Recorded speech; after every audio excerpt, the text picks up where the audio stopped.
right, good afternoon. Good afternoon.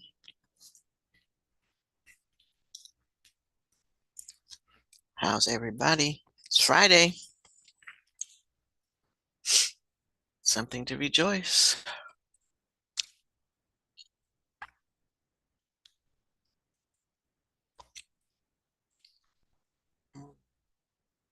All right. I think. Uh, wait. Okie dokie. Mm-hmm. Wait. Most folks are here, but I'm still going to give it a few more minutes. We're going to do irrigation methods today.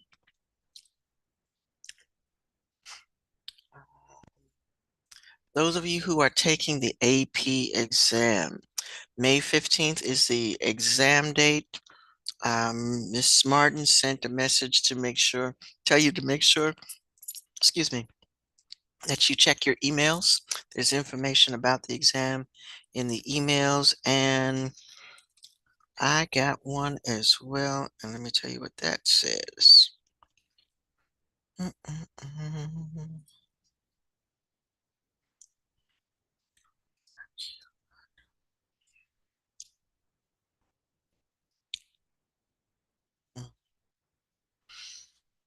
Okay. Um, and there's another one that missed so many messages today. All right, so Miss Martin said check your email, and then you're taking it on your Chromebooks at St. Mary's. Okay, Miss Martin.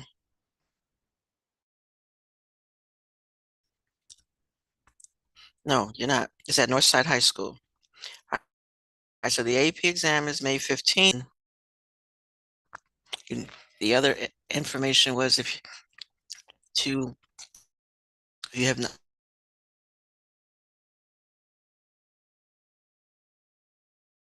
not opened your Blue Book, please, to make sure that's not the first time you've done that. All right, let me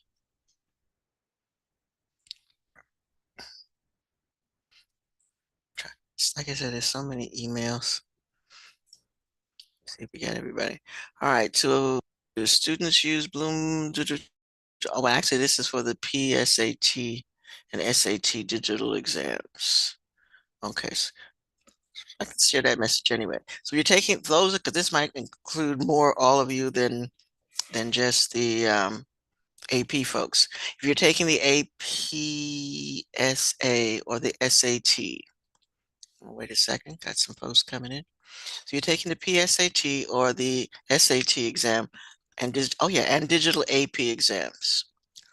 To avoid overwhelming your network and causing delays, ask your students to open Blue Books themselves before test day or group readiness sessions. Another way to prevent delays is to ask the students to open the Blue Books before others. Okay, so that's just something. So that's for AP exams, SATs, and PSATs. So you're taking it's a digital exam. They want you to open your Blue Books just to avoid overwhelming the network. All right, so again, AP exam is May 15th at Northside High School. It is in the morning. Hold on, let me open this schedule up.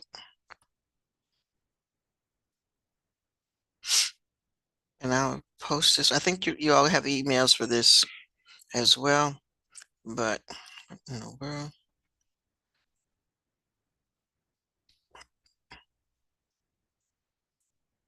Mm, arrive on time. They don't let you in late. Everybody knows how to, and this came with a map of, no, everybody knows how to get to Northside High School. Because mine came with a map. So I'm assuming, let me see what else it says here. You're doing in the wrestling room. Arrive at 7:30. The test begins at 8. Okay. Northside High School. Okay. So again, your exam is in the wrestling room. Arrive by 7:30. Test starts at 8. They don't let you in late.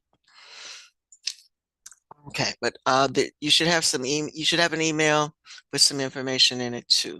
So please, the instructions from Miss Martin were to make sure that you all check your emails. All righty, got enough folks here. Okay. I was sharing, but I wasn't supposed to be sharing, but no problem.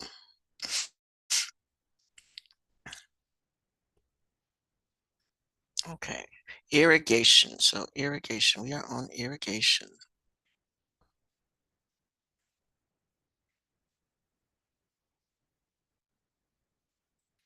Got one more. All righty.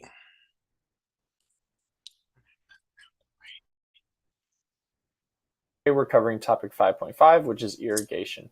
Irrigation is a super important topic for agriculture because it kind of has the unique ability to make land that's previously too dry for agriculture suitable for growing food. So if we take a look at this picture to the right here, these are irrigation circles, which you can see from an aerial view here. So the surrounding land, although it's very dry and arid, it maybe doesn't get enough rainfall to support agriculture, with irrigation is capable of growing food. And so this is just a really important topic to understand as it relates to food production. Today we'll be focusing on the environmental impacts of overusing water, but also the different methods of irrigating so that water use can be conserved. So we have a million objectives here with irrigation as a topic, but it's not quite as extensive as it looks. Our basic overall goal today is to describe different irrigation methods and to describe the benefits and drawbacks of each of those methods. So we'll be focusing on 4 methods of irrigation, but then we also need to look at the environmental effects of overwatering so we can understand how that can be avoided. Our suggested science skill for today is describing disadvantages, advantages, or unintended consequences of potential solutions. Healthy plants guaranteed to thrive, handpicked for you. That's what FastGrowingTrees.com delivers. Auto insurance all seems the same until it's time to use it. With USAA, it's easy to file claims. So here we'll talk about the 4 main methods of irrigation and their different advantages and disadvantages. So we'll start out with furrow irrigation, which is just digging a trench along your crop rows and filling it with water. This is cheap and easy, but it's the least efficient method. So you lose about 33% of your water as runoff, and that's a problem if your water is expensive, and it's a problem because that's 33% not getting to your crops. Flood irrigation is also very cheap and easy. It's just like what it sounds like, flooding your field with water. The problem though is this can cause waterlogging in your soil. We'll talk about the consequences of that shortly. And this is really only suitable for certain crops like cranberries or rice that can tolerate totally waterlogged soil. The next type of irrigation is spray irrigation. This is far more efficient, so you're going to lose a lot less water to evaporation or to runoff, but it's a lot more expensive because you need to purchase the equipment, this large spraying device, and then you also need to spend money on energy to pump water, usually from the ground up into the sprinkler or from nearby surface water. So it's quite a bit more expensive. And then finally, we have drip irrigation. Drip irrigation is the most efficient by far. It's going to be over 95% efficient, so it's going to conserve water. It's going to prevent water logging. It's going to prevent soil salinization, which we'll talk about shortly. But the problem is that it's very expensive and it's just not practical for some crops. You're not going to run miles and miles of hose material out over, cornfields or wheat fields usually. So drip irrigation is more limited to vegetables generally or crops that are grown in smaller amounts of land. Now we'll talk about waterlogging, which is something that can happen with excessive water use. So when you water your crops more than the soil can hold, the water fills up all of the pore space in your soil. We can see that in the diagram here to the right. All of those pore spaces, some of which used to be filled with air, are all now filled with water. The problem is this doesn't allow air into these pores, and so the roots can't take in the oxygen in the air that they need in order to grow.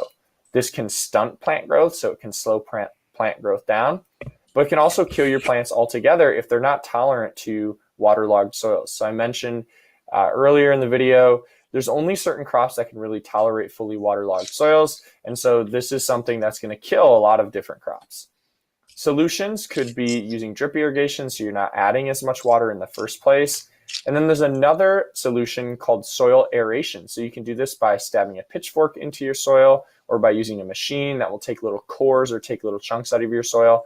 And that allows your soil to drain. So you can see here in the middle diagram with those cores or those holes drilled into the soil, water can soak down into the soil. So there's more pore space. Air can also reach the roots. And so over time, after you've aerated your soil, this can actually lead to deeper root growth. It can lead to water penetrating your soil deeper. And so aeration can not only solve waterlogging, but can also be beneficial to crop growth over time.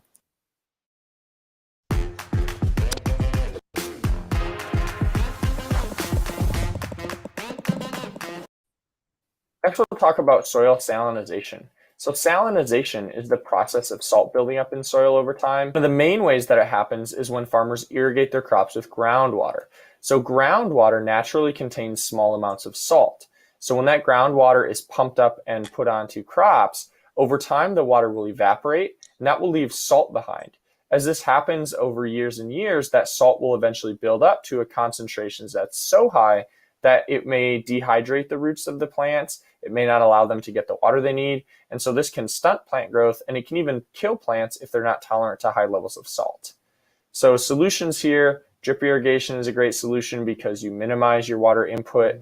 A really great solution though is switching to a fresh water source of water. So instead of using groundwater, potentially using lake or streams that are fresh water, you could aerate your soil here as well. That would allow water to drain through and carry the salt and wash it down deeper in the soil where it won't be harming the roots. And you can even sort of flood or rinse out your soil by adding a bunch of fresh water to it, allowing it to run off and carry a lot of the salt all out of the soil, and then start over again with fresh water.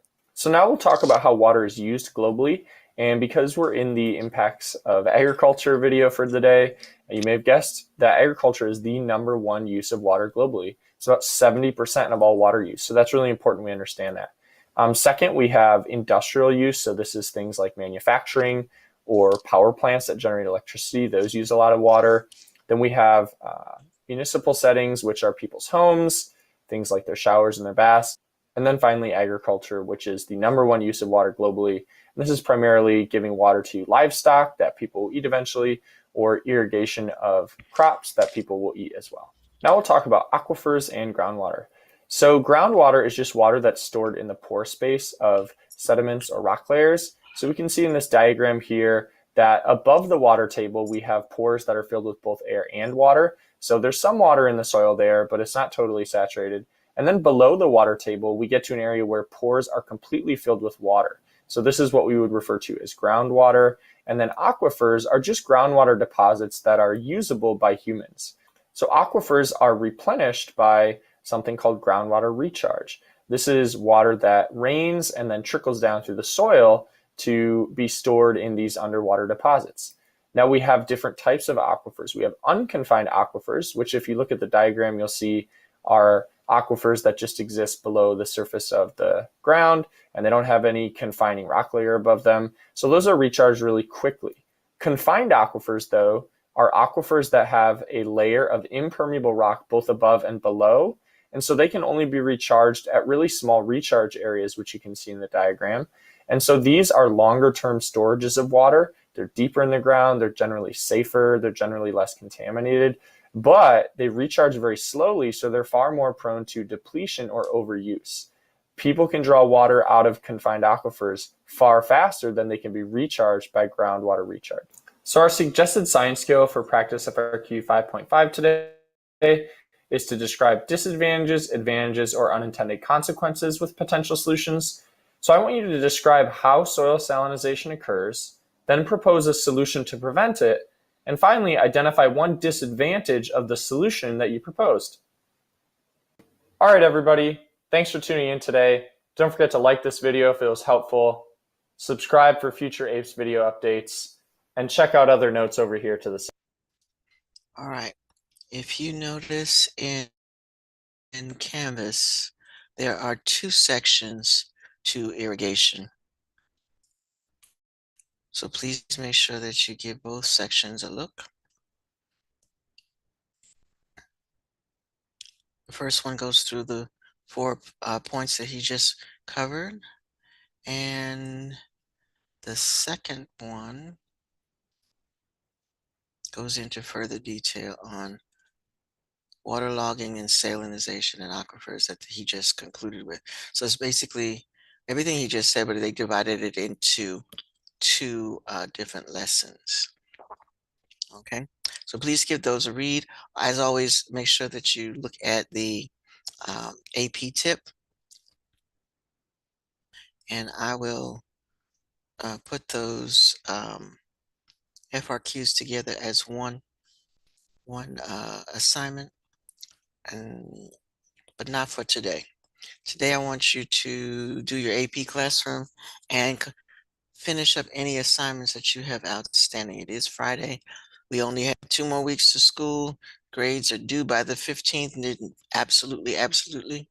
So if there's anything you haven't done, needs to be done. Seniors before that, seniors by next week. So if you are a senior, look through and make sure that you don't have any zeros that need to be made up. Um,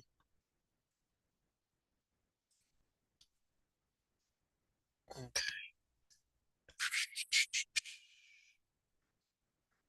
I got 2 or 3 of you who have not done your Earth Day challenge, and then almost the same people who have not done the gallery walk, which was to post a comment about other people's projects. So we had 5 different projects. So you need to look at 3 projects other than your own and comment on those. So I have a couple of people who haven't done that. So please do that first and then do your AP classroom if that is you. And my hat's off to those who constantly always have everything done on time. As soon as I put it out, you do it. So my hat is off to you. Thank you so much. It makes grading so much easier. Because otherwise I have to keep looking back to see who did what, when, what topic was it, what was the question.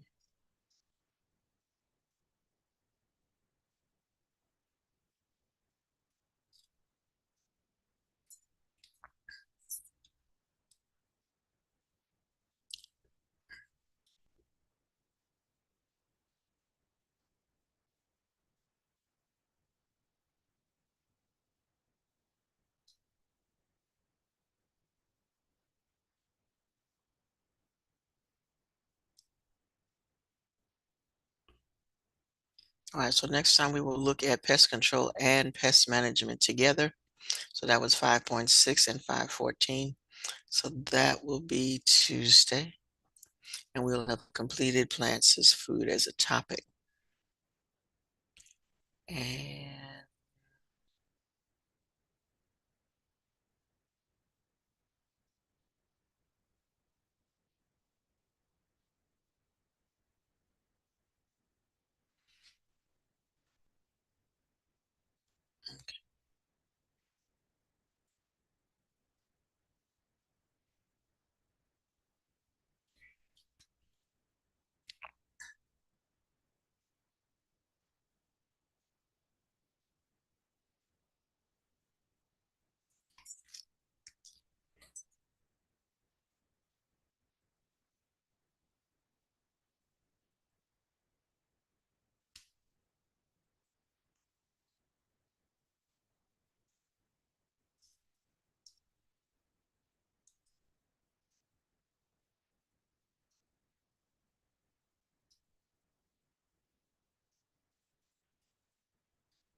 Hey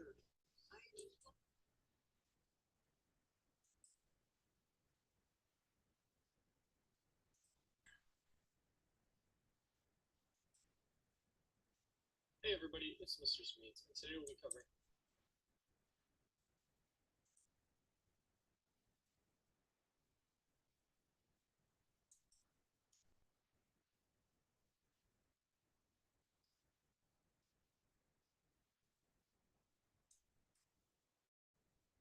Hey everybody, it's.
All right, for those of you who are finished with everything, the FRQs are now published.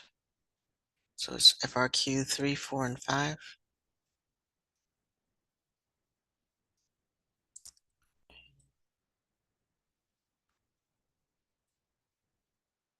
I'm going to put them in the module.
All right, so the FRQs are now in the module for 3, 4, and 5.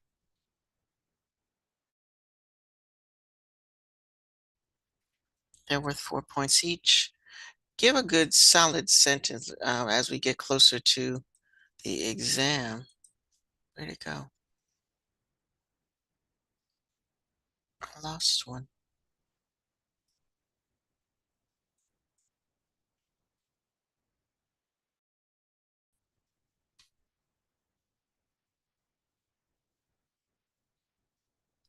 Or, 5 just disappeared.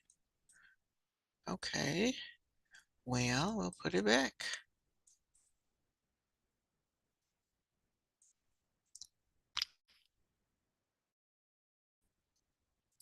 I think 5 wanted to behave itself anyway.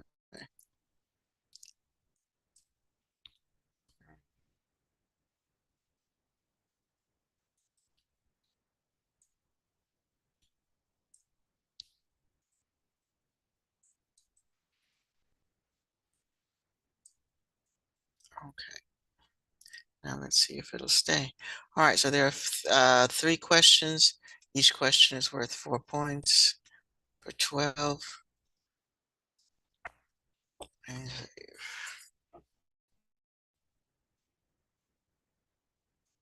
there we go.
I know a lot of you are prone to using AI to answer your questions. Get in the habit of translating those answers into your own words.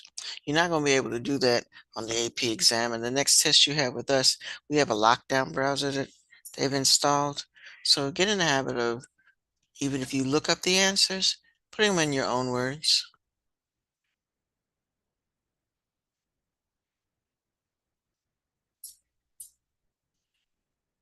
Let's see how.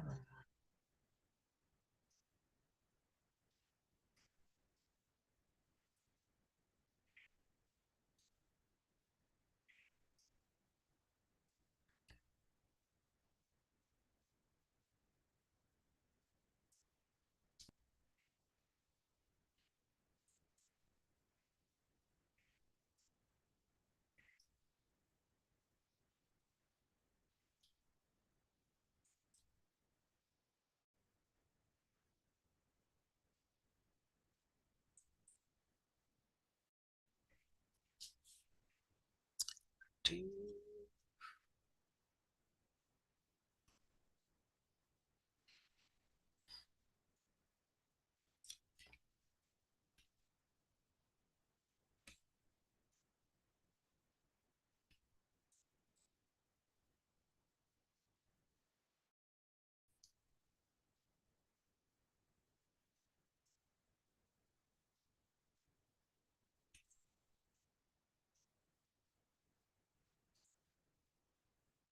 And do remember, those of you who haven't done the gallery walk, 4 points is for posting your project to the gallery so other people can read it. And then 6 points are for the 2 points each for the reviews that you're doing.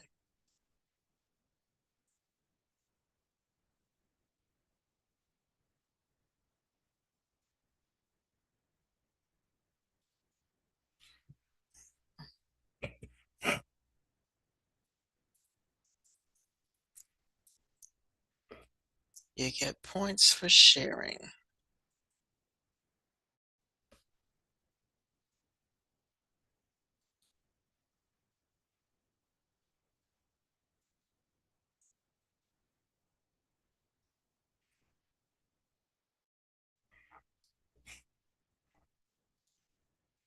Oh, and again, your comments are not on the Nearpod. Your comments are sent in the discussion.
Did the 5.5 disappear again?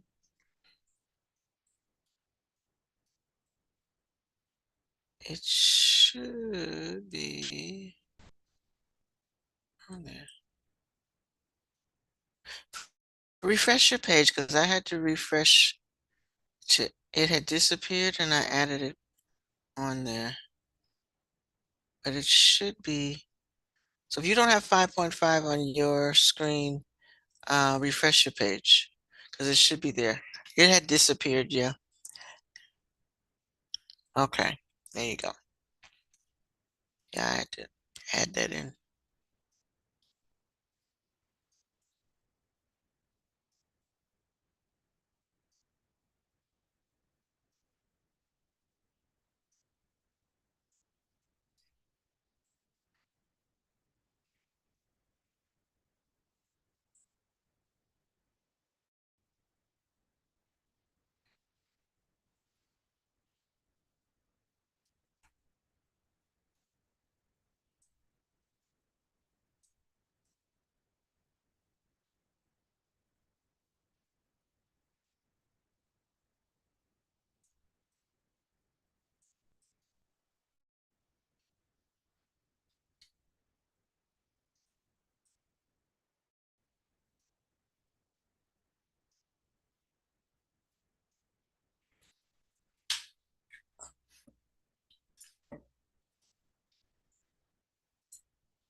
Okay, folks, you got about a minute left to class.